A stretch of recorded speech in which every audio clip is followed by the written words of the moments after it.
get home from a girls' night out, so she took a ride share. Never in a million years thinking something this horrifying would happen. The driver got her home, but she says he then groped her on the front porch. Now the woman is speaking with our Ann Mercogliano, and we warn you the video is upsetting. Okay. It's video that will leave you outraged. Bro, what did you... Right here. A ride... Did y'all just see... Hold on. Bro, what are you doing? You are a Lyft driver. Why are you touching this woman like this? Weirdo. It's video that will leave you outraged. Where is... Right here. A rideshare driver appears to be groping his passenger's breasts as he helps her to her front door. Her purse is draped around her neck, and you can hear her dog barking inside her house as she slurs her words. Are you an Uber driver? He put his hands around her waist. What company? Oh, Lyft. Lyft? Yes, yeah. I want to make sure you get home safely. Now the woman who says she was groped is speaking out. It's disgusting. I was so intoxicated. I was falling over. And to know that someone would take advantage of someone in that state, it's unimaginable. Lauren Christensen says she was heading home after a night out with friends in Dallas. Just had the most amazing night. There's a lot of drinks involved. So her friend ordered a Lyft to take her home. She never imagined she would get groped. Did you remember the driver grabbing you like that? Did you have any recollection of that? Not at all. Unsteady on her feet, Lauren tries to open the door. No. You're putting it the wrong way. See, what the man could have did was make sure she got to the door without trying to touch on her. That's the best you could have did. You seen on camera touching her body, putting your hand on her chest. Come on now. That's something you do to your girlfriend. This is not your girlfriend. You gave this woman a ride. She ordered a Uber or Lyft, and you touching on her like this. Man, y'all gotta do better.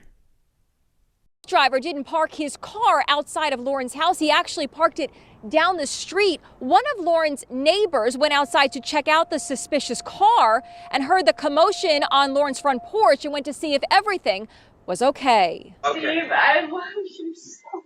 You're welcome. I just want to make sure everything's all right. I told him, listen, I said, that's my neighbor, and I'm watching over her. And he took off. Do you feel your neighbor saved you? Absolutely. The next morning, Lauren saw the video on her home surveillance camera and went to police. I had to call my daughter. I was so embarrassed to tell her how drunk I was. And she immediately was like, Mom, no, that wasn't your fault. He should have never done that to you. What's been the hardest part of this, Lauren, for you? Realizing that it could have been worse. And I just keep playing it back in my head. Had he gotten in my house? I spoke to her attorney, Brooke Cohen, with the law firm Cohen Hirsch. In most cases, you don't have the kind of evidence that we have in Lauren's case, and I think that the Ring camera truly saved her. She says she plans to file a lawsuit against Lyft. It was really terrifying and very disturbing to look at. A Lyft spokesperson says the behavior described has no place in the Lyft community or our society. We take reports of sexual assault very seriously. These allegations are in violation of our terms of service, and as soon as we were made aware of this incident, we deactivated the driver. He should have dropped her off in front of her house and left. Lyft sent us a statement saying they are assisting in the investigation and they have deactivated the driver. Weirdo. What are you doing putting your hands on a random woman? Not only did you put your hands on this woman, you put your hands in an inappropriate place. You were feeling on her chest. And then once the neighbor came, you want to act all normal. Like you was trying to help her. Your job is to give the passengers a ride to their destination and then go. But instead, you wanted to take it upon yourself to get out the car and walk her to her house. That's not your responsibility. Yeah, I said earlier in the video you could have just helped her to her house, but you didn't have to touch on her. That's weird. That's sick. I couldn't imagine me doing something like this, and I gotta live with this for the rest of my life. And the person I did it to will have to live with that for the rest of their life. You literally look dead into the camera as you did it, and you still had your hands on there. Like she's not gonna run back the camera. Y'all men gotta stop being so thirsty. You can't get you a girlfriend? Get on a dating app at the least. Instead, you want to take advantage of drunk women. That's not cool, and I guarantee you, this is not the only woman he did this to. People that do this kind of stuff, it's a pattern. You knew she was intoxicated, and you took advantage of her. I have no sympathy for this type of behavior. Now, if she was sober and you asked her permission to do that, I still wouldn't even want to do that. But you asked her permission to do that and she was okay with it, then that's a different story. But this woman didn't know what was going on. She was drunk.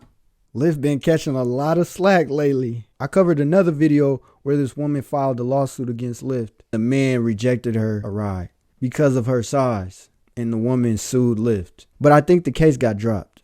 Men, if you are going to be some type of ride share driver, Lyft, Uber, and you accept rides late nights or early mornings, and you have an intoxicated passenger, in particular a woman, don't take advantage of her.